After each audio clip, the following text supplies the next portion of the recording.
Sunflower ಎಣ್ಣೆ ಬದಲು ಕೊಬ್ಬರಿ ಎಣ್ಣೆ ಬಳಸಿ, ಗಾಂಡಿನ ತನ್ನ ಮನೇಲಿ ಕೊಬ್ಬರಿ ಎಣ್ಣೆ ಬಳಸಿ, ಬೇರೆ ಏನು ಔಷಧಿ ತಗೋಬೇಡಿ ಅಂತಂದಾಗಲೇ ಅವ್ರ ಶುಗರ್ ಲೆವೆಲ್ ಕಡಿಮೆ ಆಗಿ. ನಾವು ತಲೆನೋವಿಗೆ ಅಂತ ಔಷಧಿ ಕೊಟ್ಟಿರ್ತೀವಿ, ಆ ಔಷಧಿಯಿಂದ ಅವ್ರಿಗೆ ಕೂದಲುದ್ರದ್ದು ಕಡಿಮೆ ಆಗಿರುತ್ತೆ. ಕಣ್ಣು ತೊಂದರೆ ಆಗಿದ್ರೆ ಕಣ್ಣು ತೊಂದರೆನೂ ಕಡಿಮೆ ಆಗಿರುತ್ತೆ. ಈಗ ಆಯುರ್ವೇದ ಏನಕ್ಕೆ ಬೆಸ್ಟ್ ಅಂತ ನಾನು ಇದೇ ಕಾರಣ ಕೇಳ್ತೀನಿ. ಬೇಜಾರಾಗೋ ವಿಷಯ ಏನಂದರೆ ಮಕ್ಕಳಿಗೂ ಬರ್ತಾ ಇದೆ. ನೆಕ್ಸ್ಟ್ ನನ್ನ ಮಗನಿಗೆ ಬರಬಾರ್ದು ಇದು ಅಂತ ಅಂದ್ಕೊಳ್ಳೋರು ಪ್ಲ್ಯಾನ್ ಮಾಡ್ಕೊಳ್ಳೋಕ್ಕಿಂತ ಮುಂಚೆ ಆ ಶೋಧನಾ ಕರ್ಮಗಳನ್ನ ಮಾಡಿಕೊಟ್ರೆ ಅದೀಗ ಅವ್ರ ಫ್ಯಾಮಿಲಿಯಿಂದ ಬರ್ತಾ ಇರೋ ಒಂದಷ್ಟು ಡಿಸೀಸ್, PCOD ಆಗಿರಲಿ ಅಥವಾ ಡಯಾಬಿಟೀಸ್ ಆಗಿರಲಿ ಅಥವಾ ಹಾರ್ಟ್ ಏನಾದರೂ ತೊಂದರೆ ಇದ್ರೂ ಅದನ್ನು ಅವ್ರು ತಡೆಗಟ್ಬೋದು. ಶುಗರ್ ಅಂದರೆ ತುಂಬ ವೆರೈಟೀಸ್ ಆಫ್ ಶುಗರ್ ಬೇರೆ ಇವಾಗ. Brown sugar, monk fruit sugar, stevia, sugar free sugar, ಅದರಲ್ಲಿ ಬೆಲ್ಲ ತಿನ್ನಬೇಕಾ ಬೇಡವಾ ಅನ್ನೋ ಕನ್ಫ್ಯೂಷನ್ನು, ಇದೆಲ್ಲ ತುಂಬ ಇದೆ. ಟ್ರಿಪಲ್ ಸ್ಟೆಮ್ಸಲ್ಲಿ ನಾವೇನು ಮಾಡಿದ್ದೀವಿ, ಗ್ರೀನ್ ಆ್ಯಪಲ್ ಅಂದರೆ ಗ್ರೀನ್ ಆ್ಯಪಲ್ಗೆ ರೀಜನರೇಟಿವ್ ಪ್ರಾಪರ್ಟಿ ಇದೆ. ಅದನ್ನು ಅರ್ಧ ಕಟ್ ಮಾಡಿಟ್ರು ಅದು ಮತ್ತೆ ಬೆಳ್ಕೊಳ್ಳುತ್ತೆ.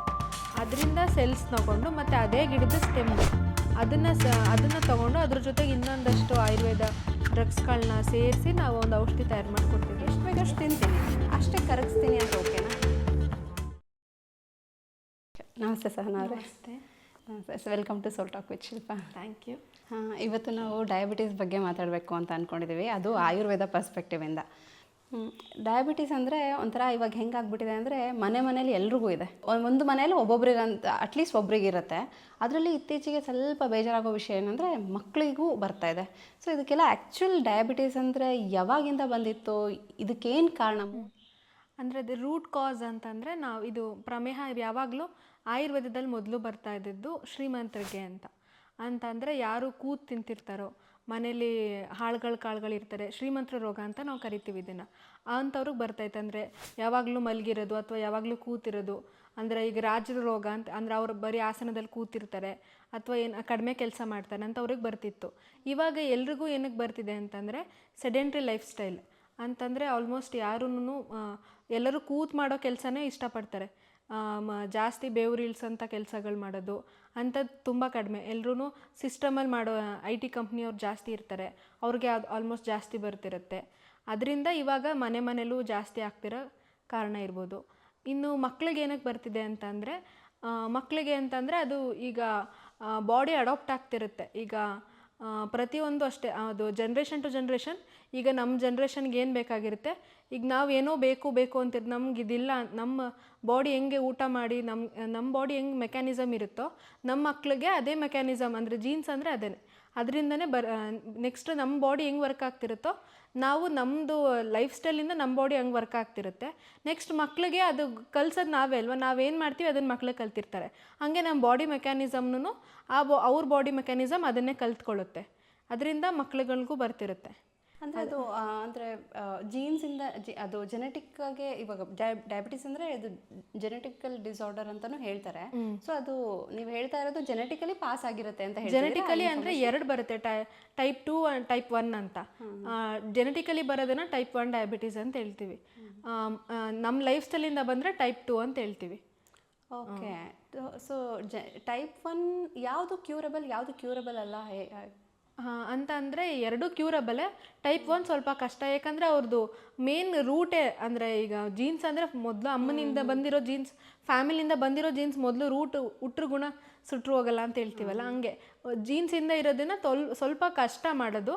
ಬಟ್ ಅಸಾಧ್ಯ ಅಂತೇನಿಲ್ಲ. ಅವರು ಲೈಫ್ ಸ್ಟೈಲ್ ಕೊನೆವರೆಗೂ ಹಂಗೆ ಇಟ್ಕೊಂಡ್ರೆ ಅದನ್ನು ಕ್ಯೂರ್ ಮಾಡ್ಕೋಬೋದು. ಆದರೆ ಸ್ವಲ್ಪ ಅವರು ಇನ್ನೂ ಸ್ವಲ್ಪ ಗಟ್ಟಿ ಮನಸ್ಸು ಬೇಕಾಗುತ್ತೆ ಬೇರೆಯವ್ರಿಗಿಂತ. ಡಯಾಬಿಟೀಸ್ ಯೂಶ್ವಲಿ ನಾವು ಗೂಗಲಲ್ಲಿ ಸುಮ್ಮನೆ ಸರ್ಚ್ ಮಾಡಿದ್ರೆ ಇಟ್ ಈಸ್ ನಾನ್ ಕ್ಯೂರಬಲ್ ಅಂತಲೇ ತೋರಿಸುತ್ತೆ, ಅದು ಕ್ಯೂರ್ ಆಗೋದಿಲ್ಲ ಅಂತ. ಹಾಗಂದರೆ ನೀವು ಆಯುರ್ವೇದದಿಂದ ನೀವು ಕ್ಯೂರ್ ಆಗುತ್ತೆ ಅಂತ ಹೇಳ್ತಾ ಇದ್ದೀರಾ? ಹಾಂ, ಆಯುರ್ವೇದ ಇದೆ ಅಂತಲ್ಲ, ಆಯುರ್ವೇದನೇ ಬೇಕು ಅಂತನೂ ಇಲ್ಲ. ಆದರೆ ಆಯುರ್ವೇದ ತುಂಬ ಹೆಲ್ಪ್ ಮಾಡುತ್ತೆ. ಅದು ಲೈಫ್ ಸ್ಟೈಲ್ ಡಿಸಾರ್ಡರ್ಸು. ಡಯಾಬಿಟೀಸ್ ಅಂದ್ರೆ ಒಂದು ಲೈಫ್ ಸ್ಟೈಲಿಂದನೇ ಬಂದಿರೋದು. ಅವ್ರ ಲೈಫ್ ಸ್ಟೈಲ್ನ ಚೇಂಜ್ ಮಾಡಿಕೊಂಡ್ರೆ ಅದು ಇದಾಗ ಕ್ಯೂರ್ ಆಗುತ್ತೆ. ಬರೀ ಔಷಧಿಯಿಂದ ಕ್ಯೂರ್ ಆಗಲ್ಲ, ಔಷಧಿ ಜೊತೆಗೆ ಲೈಫ್ ಸ್ಟೈಲ್ ಚೇಂಜ್ ಮಾಡ್ಕೋಬೇಕು.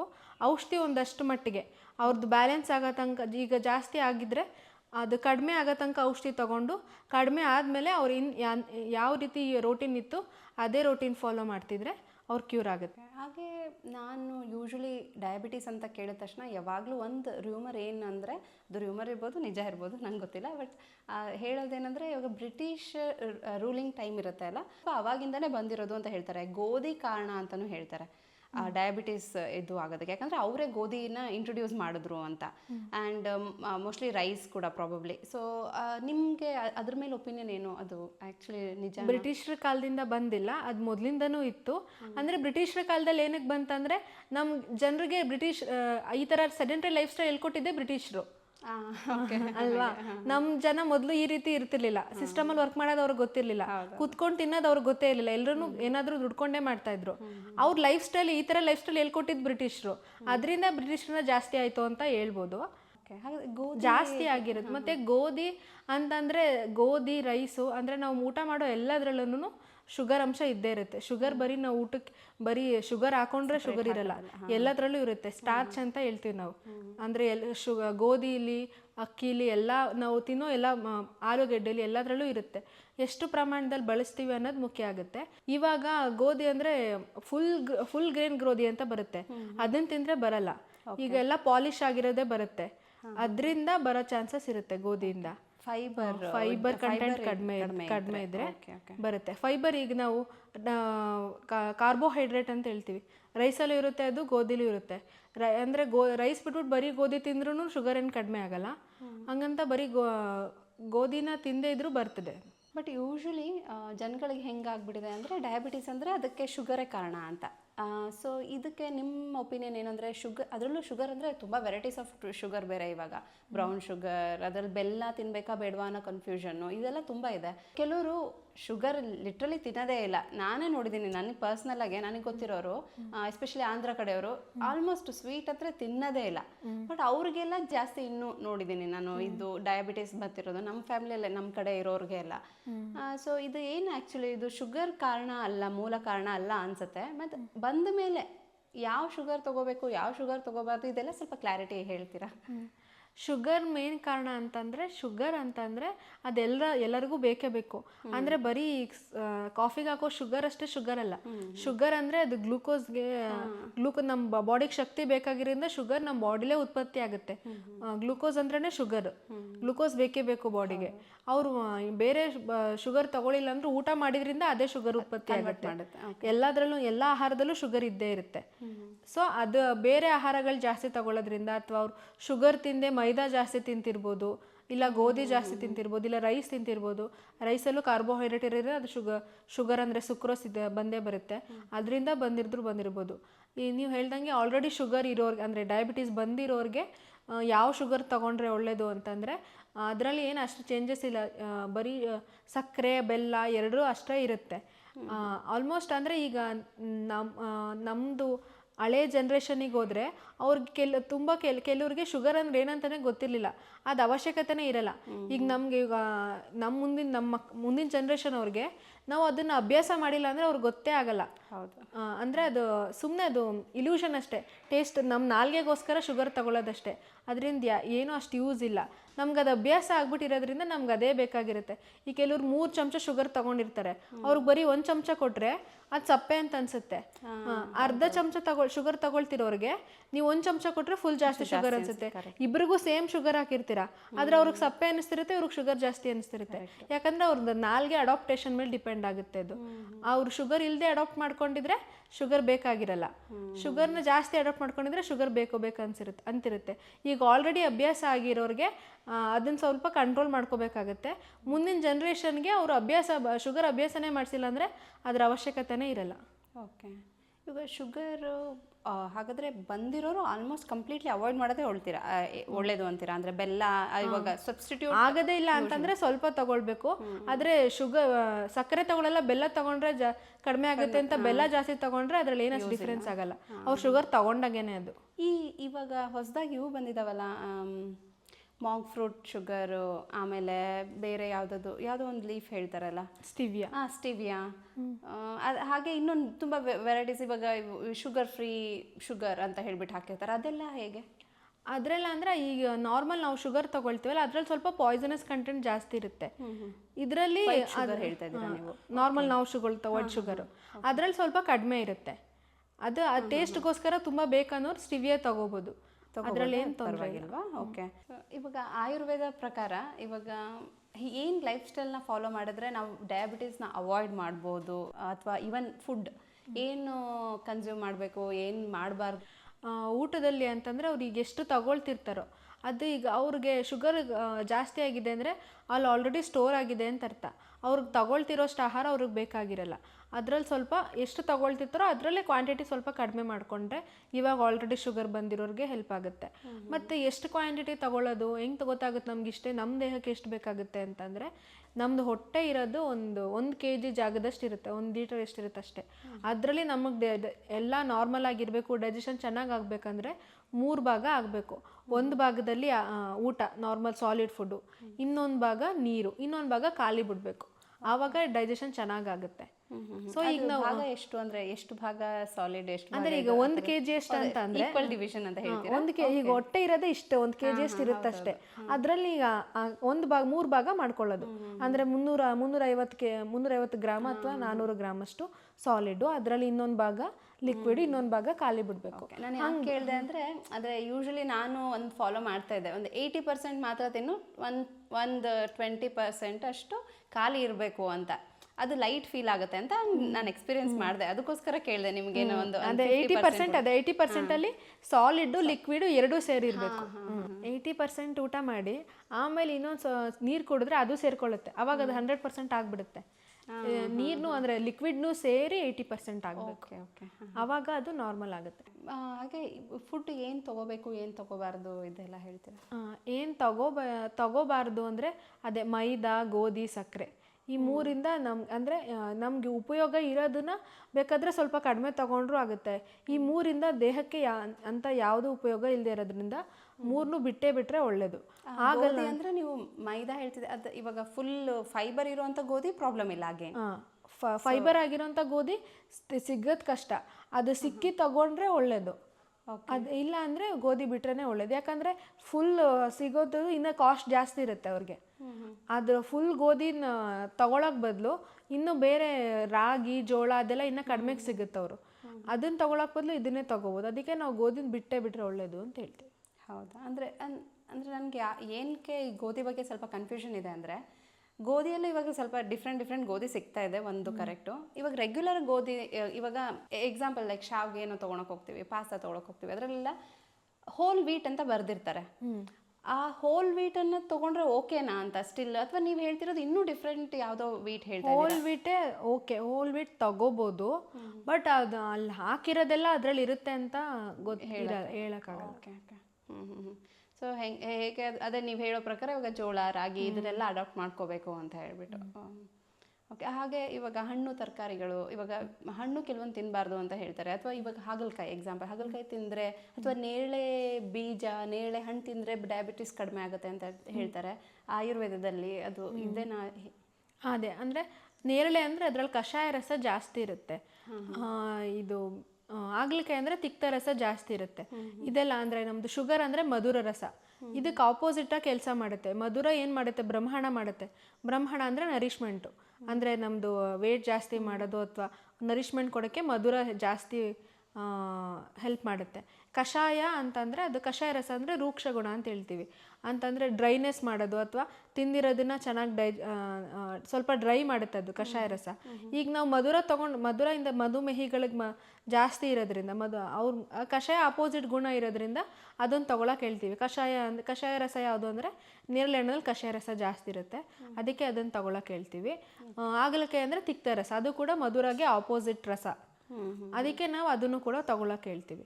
ಆದರೆ ಅದರಲ್ಲೂ ನಾನು ಮೊದಲೇ ಹೇಳ್ದಂಗೆ ಸ್ಥೂಲ ಪ್ರಮೇಹಿ, ಕೃಶ ಪ್ರಮೇಹಿ ಅಂತ ಹೇಳ್ತೀವಲ್ಲ, ಈ ಕೃಶ ಪ್ರಮೇಹಿಯವ್ರಿಗೆ ಈ ಕಷಾಯ ರಸ ಜಾಸ್ತಿ ಕೊಟ್ಟರೆ ಇನ್ನೂ ಅಗ್ರಿವೇಟ್ ಆಗುತ್ತೆ. ನಾನು ಅವ್ರಿಗೆ ಹೇಳ್ದಂಗೆ ಮೊದಲೇ ಅವ್ರದ್ದು ಪ್ರಾಪರ್ಟೀಸ್ ಬೇರೆ ಇರುತ್ತೆ, ಅವ್ರಿಗೆ ರೀಸನ್ ಬೇರೆ ಇರುತ್ತೆ, ಅದಕ್ಕೆ ನೋಡ್ಕೊಂಡು ಕೊಡ್ಬೇಕು ಅವ್ರಿಗೆ. ಓಕೆ. ಹಾಗಾದ್ರೆ ಸುಮ್ಮನೆ ಜನರಲ್ ಆಗಿ ನಾವು ಕೊಡೋಕ್ಕಾಗಲ್ಲ, ಒಳ್ಳೇದು ಅಂತ ಹೇಳ್ತಾರೆ ಡಯಾಬಿಟಿಸ್ ಇರೋರಿಗೆ. ಅದನ್ನು ಏನಕ್ಕೆ ಅಂದರೆ ಅದರಲ್ಲೂ ಅಷ್ಟೇ ತಿಕ್ತ ರಸ ಜಾಸ್ತಿ ಇರುತ್ತೆ, ಕಹಿ ಇರುತ್ತೆ, ಅದಕ್ಕೆ ತಗೊಳಕ್ಕೆ ಹೇಳ್ತಾರೆ. ಅದೇ ಅಷ್ಟೇ, ಅವ್ರ ಬಾಡಿ ಏನಿದೆ, ಅವ್ರದ್ದು ರಸ ಯಾವುದಿದೆ ಅದನ್ನ ನೋಡ್ಕೊಂಡು ಕೊಡಬೇಕು, ಜನರಲ್ ಆಗಿ ಹೇಳೋಕ್ಕಾಗಲ್ಲ. ಓಕೆ. ಮತ್ತು ನನಗೆ ಇನ್ನೊಂದು ಡೌಟ್ ಇತ್ತು ಯಾವಾಗಲೂ, ಇವಾಗ ಶುಗರ್ ತೊಗೊಳೋದು ಕಡಿಮೆ ಮಾಡಬೇಕು ಅಂತ ಹೇಳ್ತಾರೆ, ಬಟ್ ನಾನು ಎಷ್ಟು ಬೇಕಷ್ಟು ತಿಂತೀನಿ, ಅಷ್ಟೇ ಕರಗಿಸ್ತೀನಿ ಅಂದರೆ ಓಕೆನಾ? ಅದು ಅಡಾಪ್ಟೇಷನಲ್ ಆಗುತ್ತೆ. ಕರಗಿಸ್ತಾರೆ ಅಂತಂದರೆ ಅದು ಅವ್ರಿಗೆ ಗೊತ್ತಿರಲ್ಲ ಹೆಂಗೆ ಕರಗಿಸ್ತಿದಾರ ಇಲ್ಲ ಅಂತ. ಅದು ಡಿಪೆಂಡ್ ಆಗುತ್ತೆ, ಅವರು ಕರಗಿಸ್ತಾರೆ ಅಂತಂದರೆ ಅಂದ್ರೆ ತಗೋಬೋದು. ಇವಾಗ ನಾವು ವರ್ಕೌಟ್ ಮಾಡ್ತೀವಿ, ನಾವು ಆವ್ರೇಜ್ ವೆಯ್ಟ್ ಮೇಂಟೈನ್ ಮಾಡ್ತಿದ್ದೀವಿ ಅಂದ್ರೂ ಅದು ಬಾಡಿ ಒಳಗಡೆ ಏನಾಗ್ತಿದೆ ಅಂತ ನಮಗೆ ಗೊತ್ತಿರಲ್ಲ. ನಾವು ಆವ್ರೇಜ್ ಇದ್ದೀವಿ ಅಂತ ಅಂದ ತಕ್ಷಣ ನಾವು ಕರಗಿಸ್ತಾ ಇದ್ದೀವಿ ಅಂತ ಅರ್ಥ ಮಾಡ್ಕೊಳ್ಳೋದು ತಪ್ಪು ಅಂತೀರ ಹಾಗಾದ್ರೆ? ಹೌದಾ? ಎಲ್ಲದರಲ್ಲೂ ಒಂದು ಲಿಮಿಟ್ ಇರಬೇಕು. ಅಂದರೆ ರಾಗಾದಿ ರೋಗಾನ್ ಸತತಾನುಶಕ್ತಾನ್ ಅಶೇಷಕಾಯ ಅಂತ ಹೇಳ್ತೀವಿ. ಅಂತಂದರೆ ನಮ್ಮ ರಾಗಗಳಿಂದನೇ ರೋಗಗಳು ಬರೋದು. ರಾಗ ಅಂದರೆ ಆಸೆಗಳು, ಎಲ್ಲದಕ್ಕೂ ಒಂದು ಲಿಮಿಟ್ ಇರಬೇಕು. ಅದನ್ನ ಲಿಮಿಟ್ನ ನೋಡಿಕೊಂಡ್ರೆ ಏನಾಗಲ್ಲ. ನಂಗೆ ಆಸೆಗಳು ಬಿಟ್ಟಿಲ್ಲ ಅಂದರೆ ರೋಗಗಳು ಬರುತ್ತೆ ಅಂತ ಅರ್ಥ. ಅದನ್ನ ನೋಡ್ಕೋಬೇಕು. ಬಾಡಿಯಲ್ಲಿ ಯೂಶ್ವಲಿ ಏನೇ ರೋಗ ಬರಬೇಕಂದ್ರೂ ಅದು ಒಂದು ಎಚ್ಚರಿಕೆ, ಒಂದು ಸಿಮ್ಟಮ್ಸ್ ಕೊಡ್ತಾ ಇರುತ್ತೆ. ಸೊ ನನಗೆ ಇವಾಗ ಡಯಾಬಿಟೀಸ್ ಚಾನ್ಸಸ್ ಇದೆ, ನಾನು I am prone to diabetes ಅಂತ ನಾನೇ ಮುಂಚೆನೇ ಅರ್ಥ ಮಾಡ್ಕೋಬೇಕು ಅಂದರೆ ಅದ್ರ ಸಿಮ್ಟಮ್ಸ್ ಏನು? ಸಿಮ್ಟಮ್ಸ್ ಅಂತಂದರೆ ಒಬ್ಬೊಬ್ರಿಗೆ ಒಂದೊಂದು ಥರ ಸಿಮ್ಟಮ್ ಬರುತ್ತೆ. ಈಗ ಕೆಲವ್ರಿಗೆ ಹಲ್ಲು ನೋವು ಜಾಸ್ತಿ ಬಂದಿರುತ್ತೆ. ಹಲ್ಲು ನೋವು ಬಂದಿದೆ ಅಂತ ಹಲ್ಲು ಕೀಳ್ಸಕ್ಕೆ ಹೋದಾಗ ಅವ್ರು ಶುಗರ್ ಚೆಕ್ ಮಾಡಿಸಿ ಅಂದಾಗ ಶುಗರ್ ಬಂದಿರೋ ಚಾನ್ಸಸ್ ಇರುತ್ತೆ. ಕೆಲವ್ರಿಗೆ ಮೂತ್ರ ಜಾಸ್ತಿ ಹೋಗ್ತಿರುತ್ತೆ. ಆಚೆ ಏನಾದರೂ ಮಾಡಿದರೆ ಅಲ್ಲಿ ಇರುವೆಗಳು ಬಂದಾಗ ಅಲ್ಲಿ ಅಂದರೆ ಅವ್ರ ಮಧುರ ಗುಣ ಜಾಸ್ತಿ ಆಗಿದೆ ಅಂತ ಹೇಳ್ತಾರೆ. ಕೆಲವ್ರಿಗೆ ಕಾಲು ಜಾಸ್ತಿ ಉರಿತಾ ಇರುತ್ತೆ, ಅವ್ರಿಗೂ ಇಲ್ಲ ಕಾಲು ಉರಿ ಅಂದರೆ ಕಾಲು ಪಾದದಲ್ಲಿ ಉರಿ ಬಂದಿರುತ್ತೆ. ಕೆಲವ್ರಿಗೆ ಅದು ಯಾವುದು ಸಿಮ್ಟಮ್ ಇರಲ್ಲ, ಸಡನ್ನಾಗಿ ವೇಟ್ ಲಾಸ್ ಆಗ್ತಿರ್ತಾರೆ ಅವರು. ಆ ಕಾರಣನೂ ಹೇಳ್ಬೋದು. ಒಬ್ಬೊಬ್ರಿಗೆ ಒಂದೊಂಥರ ಸಿಮ್ಟಮ್ ಬಂದಿರುತ್ತೆ. ಓಕೆ. ಈಗ ನೆಕ್ಸ್ಟ್ ಆಹಾರ ನಾನು ಎಕ್ಸ್ಪ್ಲೈನ್ ಮಾಡಿದೆ. ವಿಹಾರ ಅಂತಂದರೆ ಈಗ ನಮ್ಮ ದೇಹಕ್ಕೆ ಊಟ, ನಿದ್ದೆ ಎಲ್ಲ ಎಷ್ಟು ಇಂಪಾರ್ಟೆಂಟೋ ಎಕ್ಸಸೈಸ್ ಅಂದರೆ ಯೋಗ ಮಾಡೋದು ಅದೆಲ್ಲ ಇಂಪಾರ್ಟೆಂಟ್ ಆಗುತ್ತೆ. ಅಂದರೆ ಅದು ಅಡಾಪ್ಟ್ ಆಗಿರುತ್ತೆ, ಎಲ್ಲ ಕೆಲಸಗಳು ದೇಹಕ್ಕೆ ಬೇಕು. ಯೋಗದ ಅಂದರೆ ನಾನು ಎಕ್ಸಸೈಸ್ಗಿಂತ ಯೋಗ ಮಾಡಿ ಅಂತ ಜಾಸ್ತಿ ಹೇಳ್ತೀನಿ. ಎಕ್ಸಸೈಸ್ ಅಂದರೆ ಅವರು ಪ್ರೆಷರ್ ಕೊಟ್ಟು ಜಾಸ್ತಿ ಮಾಡ್ತಾರೆ, ಅಂದರೆ ಅವ್ರಿಗೆ ಅವಶ್ಯಕತೆ ಇಲ್ಲದೇ ಇರೋ ಭಾಗದಲ್ಲಿ ಜಾಸ್ತಿ ಪ್ರೆಷರ್ ಕೊಡ್ತಿರ್ತಾರೆ. ಅದಕ್ಕೆ ನಾನು ಯೋಗ ಜಾಸ್ತಿ ಮಾಡಿ ಅಂತೀನಿ. ಯೋಗ ಮಾಡೋದ್ರಿಂದ ಅವ್ರಿಗೆ ಮೆಂಟಲಿ ಕೂಡ ಅವರು ಜಾಸ್ತಿ ಹೆಲ್ಪ್ ಆಗುತ್ತೆ ಅವ್ರಿಗೆ. ಅದಕ್ಕೋಸ್ಕರ ಯೋಗ ನಾನು ಜಾಸ್ತಿ ಪ್ರಿಫರ್ ಮಾಡ್ತೀನಿ. ಅದರಲ್ಲಿ ಮಂಡುಕಾಸನ ಅಂತ ಬರುತ್ತೆ. ಅದರಿಂದ ಮಾಡೋದ್ರಿಂದ ಡೈರೆಕ್ಟಾಗಿ ಅಂದರೆ ಆ ಆರ್ಗನ್ಸ್ಗೆ ಪ್ರೆಷರ್ ಕೊಟ್ಟು ಅದು ಆ್ಯಕ್ಟಿವೇಟ್ ಆಗೋ ಥರ ಇರುತ್ತೆ. ಪ್ಯಾನ್ಕ್ರಿಯಾಸ್ ಲಿವರ್ಗೆ ಆ್ಯಕ್ಟಿವೇಟ್ ಆಗುತ್ತೆ. ಮಂಡುಕಾಸನ, ಪಶ್ಚಿಮೋತ್ತಾಸನ ಇದು ನಾನು ಜಾಸ್ತಿ ಮಾಡಿ ಅಂತ ಪೇಷಂಟ್ಸಿಗೆ ಎಕ್ಸ್ಪ್ಲೇನ್ ಮಾಡ್ತಿರ್ತೀನಿ. ಅದ್ರ ಜೊತೆಗೆ ಸೂರ್ಯ ನಮಸ್ಕಾರ ಅಂತ. ಸೂರ್ಯ ನಮಸ್ಕಾರ ಅಂದರೆ ಫುಲ್ ಬಾಡಿ ವರ್ಕೌಟ್ ಆಗುತ್ತೆ, ಅದನ್ನು ಮಾಡ್ಬೋದು. ಅದ್ರ ಜೊತೆಗೆ ಪ್ರಾಣಾಯಾಮ ಮಾಡೋದ್ರಿಂದ ಮೈಂಡ್ ಫ್ರೆಶ್ ಆಗುತ್ತೆ. ಅದರಿಂದ ಅದನ್ನು ಕೂಡ ಪ್ರಾಣಾಯಾಮನೂ ನಾನು ಮಾಡಿ ಅಂತ ಹೇಳ್ತಿರ್ತೀನಿ. ಮತ್ತು ಪ್ರಾಣಾಯಾಮದಲ್ಲಿ ಕಪಾಲಭಾತಿ ಅಂತ ಬರುತ್ತೆ, ಅದನ್ನು ಮಾಡಿ ಅಂತ ನಾನು ಹೇಳ್ತಿರ್ತೀನಿ ಪೇಷಂಟ್ಸ್ಗೆ. ಯೂಶ್ವಲಿ ಸ್ವಲ್ಪ ಆಯುರ್ವೇದಕ್ಕೆ ಯಾಕೆ ಹೋಗಲ್ಲ ಅಂದರೆ ಜನಗಳು, ಸ್ಲೋ ಅನ್ನೋದು ಎಲ್ರಿಗೂ ಮೈಂಡಲ್ಲಿದೆ. ಸೊ ನೀವು ಅದಕ್ಕೇನು ಹೇಳ್ತೀರಾ? ಇದು ಹಿಂಗೆ ಸ್ಲೋ ಕ್ಯೂರೇ ಬೆಟರಾ ಅಥವಾ ಸ್ಲೋ ಇಲ್ವಾ, ನಾವು ಹಂಗೆ ಅನ್ಕೊತೀವ? ಈಗ ಲೈಫ್ ಲಾಂಗ್ ಮಾತ್ರೆ ತಗೊಳ್ತಾನೆ ಇರಿ ಅನ್ನೋದಕ್ಕಿಂತ ಒಂದೇ ಸಲಿಗೆ ಒಂದಷ್ಟು ದಿನ ತಗೊಳ್ಳಿ, ಪೂರ್ತಿಯಾಗಿ ಆಸೆ ಮಾಡ್ತೀವಿ ನಿಮ್ಗೆ ಔಷಧಿ ಇಲ್ದೇನೆ ನಿಮ್ಮ ಲೈಫ್ ಸ್ಟೈಲ್ ಚೇಂಜ್ ಮಾಡ್ಕೋಬೋದು ಅಂತ ಹೇಳ್ತೀವಿ. ಅದು ಸ್ಲೋ ಆಗಲ್ಲ ಅಂತ ನನ್ನ ಪ್ರಕಾರ. ರೂಟ್ ಏನಿರುತ್ತೆ ಅದಕ್ಕೆ ಟ್ರೀಟ್ಮೆಂಟ್ ಕೊಡಬೇಕಾಗುತ್ತೆ. ಬರೀ ಸಿಮ್ಟಮ್ಸಿಗೆ ಟ್ರೀಟ್ಮೆಂಟ್ ಕೊಟ್ಟರೆ ಸಿಮ್ಟಮ್ಸ್ ಬೇಗ ಹೋಗುತ್ತೆ, ಅಂದರೆ ಸಿಗ್ನಲ್ ಹೋಗುತ್ತಷ್ಟೇ. ಒಳಗಡೆ ಇರೋ ರೂಟ್ ಏನಾಗಿದೆ ಡ್ಯಾಮೇಜ್ ಅದು ಕ್ಯೂರ್ ಆಗಿರಲ್ಲ. ಅದು ಬಾಡಿ ಏನು ಸಿಗ್ನಲ್ ಕೊಡ್ತಿರುತ್ತೆ ಆ ಸಿಗ್ನಲ್ ಆಫ್ ಆಗುತ್ತಷ್ಟೇ. ಆ ಸಿಗ್ನಲ್ ಟ್ರೀಟ್ಮೆಂಟ್ ಕೊಟ್ಟರೆ ಬೇಗ ಟ್ರೀಟ್ ಆಗುತ್ತೆ. ನಾವು ರೂಟು ಕೊಡ್ತೀವಿ. ಸೊ ಡ್ಯಾಮೇಜ್ ಏನಾಗಿದೆ ಅದಕ್ಕೆ ಟ್ರೀಟ್ಮೆಂಟ್ ಕೊಡೋದ್ರಿಂದ ಅದು ಸ್ಲೋ ಅಂತ ಹೇಳ್ತೀವಿ. ಯೂಶಲಿ ಮಾಡರ್ನ್ ಮೆಡಿಸಿನ್ ಎಲ್ಲ ಇವಾಗ ಪೇನ್ ಅಂತ ಹೇಳಿದ್ರೆ ಪೇನ್ ಕಿಲ್ಲರ್ ಕೊಡ್ತಾರೆ, ಅದೇ ಸಿಗ್ನಲ್ ಟ್ರೀಟ್ಮೆಂಟ್ ಕೊಡ್ತಿದ್ದಾರೆ ಅವರು ಸಿಂಪ್ಟಮ್ಸ್. ಹಾಗೆ. ಓಕೆ. ಇವಾಗ ನೀವು ನಿಮ್ಗೆ ಇವಾಗ ನಂಗೆ ಶುಗರ್ ಇದೆ ಅಂತ ಹೇಳ್ಬಿಟ್ಟು ಬಂದರೆ ಇವಾಗ ನಿಮ್ಮ ಕಡೆ ಟ್ರೀಟ್ಮೆಂಟ್ ಏನಿದೆ? ಪೇಷಂಟ್ ನಮ್ಮ ಹತ್ರ ಬಂದಾಗ ನಾವು ಕೊಡೋದು ಅಂದರೆ ಒಂದು ಶುಗರ್ ಕಂಟ್ರೋಲ್ ಜ್ಯೂಸ್ಗೆ, ಅಂದರೆ ಇರೋ ಶುಗರ್ ಕಂಟ್ರೋಲ್ ಆಗಲಿ ಅಂತ ಒಂದು ಜ್ಯೂಸ್ ಕೊಡ್ತೀವಿ. ಅಂದರೆ ಅದೇ ಅವ್ರ ಪೇಷಂಟಿಗೆ ಬೇಕಾಗಿರೋದು ರಸ. ಅಂದರೆ ಮುದ್ದೆ ಹೇಳ್ದಂಗೆ ಮಧುಮೇಹ ಇದ್ದರೆ ಕಷಾಯ ರಸ, ತಿಕ್ತ ರಸ ಜಾಸ್ತಿ ಇರಬೇಕು ಅಂತ. ಅದೇ ರೀತಿ ಅಂದರೆ ಆಗ್ಲಿಕಾಯಿ, ಅದ್ರ ಜೊತೆಗೆ ಬೇರೆ ಆಯುರ್ವೇದ ಗಿಡಗಳು ಯಾವ್ದ್ಯಾವ್ದಿದೆ ಅದನ್ನೆಲ್ಲ ಸೇರಿಸಿ ಶುಗರ್ ಕಂಟ್ರೋಲ್ ಜ್ಯೂಸ್ ಅಂತ ಒಂದು ಜ್ಯೂಸ್ ಕೊಡ್ತೀವಿ. ಅದ್ರ ಜೊತೆಗೆ TSML ಡ್ರಾಪ್ಸ್ ಅಂತ ಕೊಡ್ತೀವಿ. TSML ಡ್ರಾಪ್ಸ್ ಅಂದರೆ ನಾನು ಮೊದಲು ಹೇಳ್ದಂಗೆ ಪ್ಯಾನ್ಕ್ರಿಯಾಸ್ ಮತ್ತು ಲಿವರ್ ಆ ಎರಡು ಆರ್ಗನ್ ಚೆನ್ನಾಗಿ ವರ್ಕ್ ಆಗಬೇಕು. ಅದನ್ನು ನಾವು ಸ್ಟಿಮ್ಯುಲೇಟ್ ಮಾಡಿದ್ರೆ ಇನ್ಸುಲಿನ್ ಸೆಕ್ರೆಟ್ ಜಾಸ್ತಿ ಆಗುತ್ತೆ. ಇನ್ಸುಲಿನ್ ರೆಸಿಸ್ಟೆನ್ಸ್ ಇದ್ದರೆ ಅದು ಕೂಡ ಕಡಿಮೆ ಆಗುತ್ತೆ. ಅದಕ್ಕೋಸ್ಕರ TSML ಡ್ರಾಪ್ಸ್ ಅಂತ ಒಂದು ಡ್ರಾಪ್ಸ್ ಕೊಡ್ತೀವಿ. ಈ ಲಿವರ್ ಅಂದರೆ ಇದೆ ಲಿವರ್ ಹೆಲ್ತ್. ಈಗ ಹೆಲ್ದಿ ಲಿವರ್ ಕೂಡ ತುಂಬ ಫ್ಯಾಟಿ ಲಿವರ್ ಜಾಸ್ತಿ ಆಗ್ತಿರುತ್ತೆ. ಒಬೇಸ್ ಅವರಲ್ಲಿ ಲಿವರ್ ತೊಂದರೆಗಳು ಜಾಸ್ತಿ ಇರುತ್ತೆ. ಅದಕ್ಕೋಸ್ಕರ ಲಿವರ್ ಹೆಲ್ತ್ ಟ್ಯಾಬ್ಲೆಟ್ಸ್ ಅಥವಾ ಲಿವರ್ ಹೆಲ್ತ್ ಜ್ಯೂಸ್ ಅಂತ ಕೊಡ್ತೀವಿ. ಇದ್ರ ಜೊತೆಗೆ ಇನ್ನೊಂದು ಅಕಾಯಿ ಬೆರ್ರಿ ಅಂತ ಕೊಡ್ತೀವಿ. ಅಂದರೆ ಈಗ ನೀವು ನೇರಳೆ ಹಣ್ಣು ಹೇಳ್ತಿಳಿದ್ರಲ್ಲ, ಅದೇ ರೀತಿ ಬೇರೆ ಬೆರ್ರಿಗಳು ಒಂದಷ್ಟು ಇದ್ದಾವೆ ಡಯಾಬಿಟೀಸ್ ಅವ್ರಿಗೆ ಒಳ್ಳೆಯದು ಅಂತ ಬೆರ್ರಿಗಳನ್ನ ಸೇರಿಸಿ ಒಂದು ಬೆರ್ರಿ ಜ್ಯೂಸ್ ಅಂತ ಕೊಡ್ತೀವಿ. ಇದು ಕಾಮನ್ ಆಗಿ ಕೊಡ್ತೀವಿ ಒಂದಿಷ್ಟು. ಇದು ಡಿಟಾಕ್ಸಿಫಿಕೇಷನ್ಗೆ ಎಲ್ಲ ಡಯಾಬಿಟೀಸ್ ಪೇಷಂಟ್ಸಿಗೆ ಬೇಕಾಗಿರೋ ಮೆಡಿಸಿನ್ಸು. ಇದ್ರ ಜೊತೆಗೆ ಅವ್ರ ಕಂಡೀಷನ್ ನೋಡಿ ಅದ್ರ ಮೇಲೆ ಬೇರೆ ಎಕ್ಸ್ಟ್ರಾ ಮೆಡಿಸಿನ್ಸ್ ಅವರ ಪ್ರಕೃತಿ. Okay okay. TSML ಡ್ರಾಪ್ಸ್ ಅಂತ ಹೇಳಿದ್ರಲ್ಲ, ಅದ್ರ ಬಗ್ಗೆ ನನಗೆ ಸ್ವಲ್ಪ ಇಂಟ್ರೆಸ್ಟಿಂಗ್ ಅನಿಸ್ತು. ಯಾಕಂದರೆ ಅದರಲ್ಲಿ ನಾನು ನಿಮ್ಮದು ವೆಬ್ಸೈಟಲ್ಲಿ ನೋಡಿದಾಗ ಟ್ರಿಪಲ್ ಸ್ಟೆಮ್ ಥೆರಪಿ ಅಂತ ಏನೋ ಇತ್ತು. ಸೊ ಅದು ಏನದು ನೀವು ಏನು ಯೂಸ್ ಮಾಡ್ತೀರಾ? ಯಾಕಂದರೆ ನಮ್ಮ ಹಳೆ ಕಾಲದಲ್ಲಿ ನಮ್ಮಮ್ಮನೂ ಆ್ಯಕ್ಚುಲಿ ನಮ್ಮ ಅಣ್ಣಂದು ಸ್ಟೆಮ್ಮನ್ನು ಇದನ್ನು ಹೊಕ್ಕಳ ಬಳ್ಳಿನ ಸ್ಟೋರ್ ಮಾಡಿದರು. ಅದು ಆಲ್ಮೋಸ್ಟ್ ನನ್ನ ಮಗ ಹುಟ್ಟೋವರೆಗೂ ಇತ್ತು. ಅದ್ರ ಬಗ್ಗೆ ತಿಳ್ಕೊಬೇಕು ಅಂತ ಅನ್ನಿಸ್ತು, ಅದ್ರ ಬಗ್ಗೆ ಹೇಳಿ. ಅದೇ, ಅದು ಆವಾಗಿನ ಕಾಲದಲ್ಲಿ ಮಕ್ಕಳು ಹುಟ್ಟಿದಾಗ ಅದ್ರ ಒಕ್ಕಳೆ ಬಳ್ಳಿನ ಅವರು ಸ್ಟೋರ್ ಮಾಡಿಡ್ತಿದ್ರು. ಏನಕ್ಕಂದರೆ ಮುಂದೆ ಅವ್ರಿಗೇನಾದರೂ ದೊಡ್ಡ ಕಾಯಿಲೆ ಬಂದರೆ ಅದರಿಂದ ಅವ್ರಿಗೆ ಔಷಧಿ ಮಾಡಿ ಕೊಟ್ಟರೆ ಅವ್ರಿಗೆ ವಾಸಿ ಆಗುತ್ತೆ ಅನ್ನೋದು ನಂಬಿಕೆ ಇತ್ತು. ಅದಕ್ಕೋಸ್ಕರ ಕೊಡ್ತಾಯಿದ್ರು. ಇದರಲ್ಲಿ ಟ್ರಿಪಲ್ ಸ್ಟೆಮ್ಸಲ್ಲಿ ನಾವೇನು ಮಾಡಿದ್ದೀವಿ, ಗ್ರೀನ್ ಆ್ಯಪಲ್ ಅಂದರೆ ಗ್ರೀನ್ ಆ್ಯಪಲ್ಗೆ ರೀಜನರೇಟಿವ್ ಪ್ರಾಪರ್ಟಿ ಇದೆ. ಅದನ್ನು ಅರ್ಧ ಕಟ್ ಮಾಡಿಟ್ರು ಅದು ಮತ್ತೆ ಬೆಳ್ಕೊಳ್ಳುತ್ತೆ. ಅದರಿಂದ ಸೆಲ್ಸ್ ತಗೊಂಡು ಮತ್ತು ಅದೇ ಗಿಡದ ಸ್ಟೆಮ್ಮು ಅದನ್ನು ತೊಗೊಂಡು ಅದ್ರ ಜೊತೆಗೆ ಇನ್ನೊಂದಷ್ಟು ಆಯುರ್ವೇದ ಡ್ರಗ್ಸ್ಗಳನ್ನ ಸೇರಿಸಿ ನಾವು ಒಂದು ಔಷಧಿ ತಯಾರು ಮಾಡಿ ಕೊಡ್ತಿದ್ದೀವಿ. ಯಾಕಂದ್ರೆ ಅದೇ ಕ್ವಾಲಿಟಿ ಇದರಲ್ಲಿ ಈ ಔಷಧಿಲೂ ಇರುತ್ತೆ. ಇದನ್ನು ನಾವು ಬೆಳಗ್ಗೆ 8 to 9 ಡ್ರಾಪ್ಸ್ ಬೆಳಗ್ಗೆ ಖಾಲಿ ಹೊಟ್ಟೆಲಿ ತೊಗೊಳಕ್ಕೆ ಹೇಳ್ತೀವಿ. ಯಾಕಂದರೆ ಅದು ರೀಜನರೇಟಿವ್ ಪ್ರಾಪರ್ಟಿ ಅದರಲ್ಲಿ ಇರೋದ್ರಿಂದ, ಈಗ ಪ್ಯಾನ್ಕ್ರಿಯಾಸ್ ಅಥವಾ ಲಿವರ್ ನಾನೇನು ಹೇಳಿದೆ ಡ್ಯಾಮೇಜ್ ಆಗಿರುತ್ತೆ, ಅಲ್ಲಿ ಸೆಲ್ಸ್ ಚೆನ್ನಾಗಿ ವರ್ಕ್ ಆಗ್ತಿರಲ್ಲ, ಅದರಿಂದ ನಮಗೆ ಇನ್ಸುಲಿನ್ ಸೆಕ್ರೇಷನ್ ಕಷ್ಟ ಆಗುತ್ತೆ ಅಂತ. ಅದು ರೀಜನ್ರೇಟ್ ಆಗಲಿ, ಆ ಸೆಲ್ಸ್ಗಳು ಚೆನ್ನಾಗಿ ವರ್ಕ್ ಆಗಲಿ, ಅದರಿಂದ ಇನ್ಸುಲಿನ್ ಚೆನ್ನಾಗಿ ಸೆಕ್ರೇಟ್ ಆಗಲಿ ಅಂತ ನಾವು ಟ್ರಿಪಲ್ ಸ್ಟೆಮ್ ಸೆಲ್ನ ಔಷಧಿ ತಯಾರು ಮಾಡಿ ಕೊಡ್ತಾಯಿದ್ದೀವಿ. ಓಕೆ. ಇವಾಗ ಯಾರಿಗೆ ಏನೋ ಒಂದು ತಲೆನೋವು ಅಂದ್ರೂ ಏನೇ ಅಂದ್ರೂ ಮಾಡರ್ನ್ ಮೆಡಿಸಿನ್ನೇ ಟ್ರಸ್ಟ್ ಮಾಡ್ತಾ ಇದ್ದಾರೆ, ಅಲ್ಲೇ ಹೋಗ್ತಾ ಇದ್ದಾರೆ. ಇವಾಗ ಆಯುರ್ವೇದದ್ದು ಸ್ವಲ್ಪ ಏನು ಅವೇರ್ನೆಸ್ ಸ್ವಲ್ಪ ಕಡಿಮೆ ಆಗ್ತಾಯಿದೆ ಅಂತ ಅನಿಸುತ್ತೆ. ಸೊ ನೀವು ಆಯುರ್ವೇದ ಏನಕ್ಕೆ ಬರಬೇಕು, ಅದು ಎಷ್ಟರ ಮಟ್ಟಿಗೆ ಅದು ನಮಗೆ ಹೆಲ್ಪ್ ಮಾಡುತ್ತೆ ಅನ್ನೋದು ಒಂದು ಸ್ವಲ್ಪ ಹೇಳಿ. ಧರ್ಮ ಅರ್ಥ ಕಾಮ ಮೋಕ್ಷಾಣಂ ಆರೋಗ್ಯ ಮೂಲಮುತ್ತಮಂ ಅಂತ ಹೇಳ್ತೀವಿ. ಅಂದರೆ ಆಯುರ್ವೇದ ಬರೀ ರೋಗಗಳಿಗೆ ಔಷಧಿ ಅಷ್ಟೇ ಕೊಡಲ್ಲ. ಧರ್ಮ ಅರ್ಥ ಕಾಮ ಮೋಕ್ಷ ಫುಲ್ ಲೈಫ್ನ, ನಮ್ಮ ಲೈಫ್ನ ಪ್ರಾಪರಾಗಿ ಹೆಂಗೆ ಡಿಸೈನ್ ಮಾಡ್ಕೋಬೇಕಂತ ನಾವು ಆಯುರ್ವೇದದಿಂದ ಕಲ್ತ್ಕೋಬೋದು. ನಾವು ಅದನ್ನು ಪೇಷಂಟ್ಸ್ಗೆ ಹೇಳ್ಕೊಡೋದು ಅದನ್ನೇ. ಲೈಫ್ ಸ್ಟೈಲಿಂದ ಸ್ಟಾರ್ಟ್ ಮಾಡ್ತೀವಿ. ಅವ್ರದ್ದು ಏನಾದರೂ ಮಾನಸಿಕ ತೊಂದರೆಗಳಿದ್ರೆ ಅದನ್ನು ಕೂಡ ಕೇಳ್ತೀವಿ. ಮತ್ತು ಅದನ್ನು ಅವ್ರು ಹೆಂಗೆ ಸರಿ ಮಾಡ್ಕೋಬೇಕು, ಅಥವಾ ನಾವು ಮತ್ತೆ ಪಾಪ ಕರ್ಮಗಳು ಅದರಿಂದ ಏನಾದರೂ ಆ ಥರ ಆಗ್ತಿದ್ಯಾ, ನಾವು ಅದನ್ನು ನೋಡಿ ಅಂತೀವಿ. ಅಂದರೆ ನಿಮ್ಮ ಮನೆ ದೇವ್ರಿಗೆ ಹೋಗಿ ಪೂಜೆ ಮಾಡಿ ಅಂತ ಹೇಳ್ತೀವಿ. ಅಂದರೆ ಪ್ರಾಪರ್ ಲೈಫ್ನ ನಾವು ಡಿಸೈನ್ ಮಾಡ್ಕೊಳ್ಳೋದು ಹೆಂಗೆ ಅಂತ ಹೇಳ್ಕೊಡ್ತೀವಿ. ಅದಕ್ಕೋಸ್ಕರ ಆಯುರ್ವೇದನ ಬಳಸಬೇಕು ಅಥವಾ ಆಯುರ್ವೇದನ ಅವ್ರು ನಂಬಬೇಕು ಅಂತ ಹೇಳಕ್ಕೆ ಇಷ್ಟಪಡ್ತೀನಿ. ಓಕೆ. ಆಯುರ್ವೇದದಲ್ಲೇ ಹಾಗಾದರೆ ಈ ಥರ ಲೈಕ್ ಪೂಜೆ ಪುನಸ್ಕಾರ ಈ ಥರದ್ದೆಲ್ಲ ಇದು ಇದೆನಾ? ಹಾಂ, ಹೌದಾ? ಓಕೆ. ಅದಷ್ಟೇ ಇಲ್ಲ, ದೈವ ವ್ಯಾಪಾಶ್ರಯ ಚಿಕಿತ್ಸಾ ಅಂತ ಹೇಳ್ತೀವಿ ನಾವು. ಅಂದರೆ ಯುಕ್ತಿ ವ್ಯಾಪಾಶ್ರಯ ಚಿಕಿತ್ಸಾ, ದೈವ ವ್ಯಾಪಾಶ್ರಯ ಚಿಕಿತ್ಸಾ ಅಂತ ಬರುತ್ತೆ. ಚಿಕಿತ್ಸೆಯಲ್ಲಿ 2 ಬರುತ್ತೆ. ಯುಕ್ತಿ ವ್ಯಾಪಾಶ್ರಯ ಅಂತ ಅಂದರೆ ಅದೇ ವೈದ್ಯರಾಗಿರೋರು ನಮ್ಮ ಯುಕ್ತಿಗೆ ತಕ್ಕಂಗೆ ಅವ್ರಿಗೆ ಏನು ಡಿಸೀಸ್ ಇದೆ ಅದನ್ನು ನೋಡ್ಕೊಂಡು ಟ್ರೀಟ್ಮೆಂಟ್ ಕೊಟ್ಟರೆ ಅದನ್ನ ಯುಕ್ತಿ ವ್ಯಾಪಾಶ್ರಯ ಅಂತ ಹೇಳ್ತೀವಿ. ಕೆಲವೊಂದು ನಮ್ಮ ಯುಕ್ತಿಗೂ ಮೀರಿದಿರುತ್ತೆ, ಅದಕ್ಕೋಸ್ಕರ ನಾವು ದೈವ ವ್ಯಾಪಾಶ್ರಯ ಚಿಕಿತ್ಸಾ ಅಂತ ಹೇಳ್ತೀವಿ. ಅದಕ್ಕೆ ಹೋಗಿ ನಿಮ್ಮ ಜ್ಯೋತಿಷ್ಯನ ಕನ್ಸಲ್ಟ್ ಮಾಡಿ ಅದಕ್ಕೆ ಟ್ರೀಟ್ಮೆಂಟ್ ತಗೊಳ್ಳಿ ಅಂತ ಕೂಡ ನಾವು ಎಕ್ಸ್ಪ್ಲೇನ್ ಮಾಡಿಕೊಡ್ತೀವಿ. ಅಂದರೆ ಅವ್ರಿಗೆ ಅವಶ್ಯಕತೆ ಇದ್ದರೆ, ಎಲ್ಲರಿಗೂ ಅದ್ರ ಅವಶ್ಯಕತೆ ಇರಲ್ಲ. ದೇವ್ರ ಪೂಜೆ ಮಾಡಿ ತುಳಸಿ ಕಟ್ಟೆ ಸುತ್ತಿ, ಅರಳಿ ಕಟ್ಟೆ ಸುತ್ತಿ ಅಂತೆಲ್ಲ ಹೇಳ್ತೀವಿ. ಯಾಕಂದರೆ ಅದು ಆ ಗಿಡಗಳಿಗೆ ಒಂದಷ್ಟು ವಿಶೇಷತೆ ಇರುತ್ತೆ. ಸುಮ್ಮನೆ ಹೋಗಿ ನಿಮಗೆ ವ್ಯಾಧಿ ಇದೆ ಸುತ್ತಿ ಅಂತಂದರೆ ಹೇಳಿದ್ರೆ ಕೆಲವ್ರು ಕೇಳಲ್ಲ.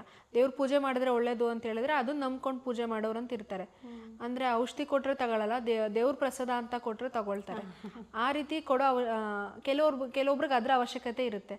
ಅದಕ್ಕೋಸ್ಕರ ಆ ರೀತಿ ಕೊಡ್ತೀವಿ. ಈಗ ಯಂಗ್ ಜನ್ರೇಷನ್ ಏನಕ್ಕೆ ಆಯುರ್ವೇದಕ್ಕೆ ಬರ್ಬೇಕಂತಂದರೆ, ಅದನ್ನ ತಲೆನೋವು ಬಂದ ತಕ್ಷಣ ನಾವು ಅದನ್ನ ಪ್ಯಾರಾಸಿಟಮಲ್ ತೊಗೊಳಕ್ಕೆ ಬದಲು ನಾವು ಆಯುರ್ವೇದ ಔಷಧಿ ಕೇಳಿದ್ರೆ, ನಾವು ನ್ಯೂರಾಲಜಿ ಡಿಸೀಸಸ್ಗೆ ನಾವು ವಾತಜ ರೋಗಗಳು ಅಂತ ಹೇಳ್ತೀವಿ.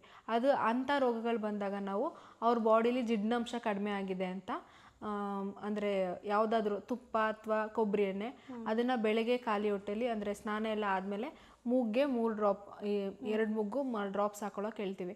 ಅಂದರೆ ಅದೇನಾದರೂ ಆ ಕಾರಣದಿಂದ ಬಂದಿದ್ರೆ, ಅಂದರೆ ವಾತಜ ರೋಗಗಳು ಬಂದಿದ್ರೆ ತಲೆನೋವು ಬರೀ ಅದನ್ನು ಹಾಕೊಂಡಿದ್ರಿಂದನೇ ಕಡಿಮೆ ಆಗುತ್ತೆ.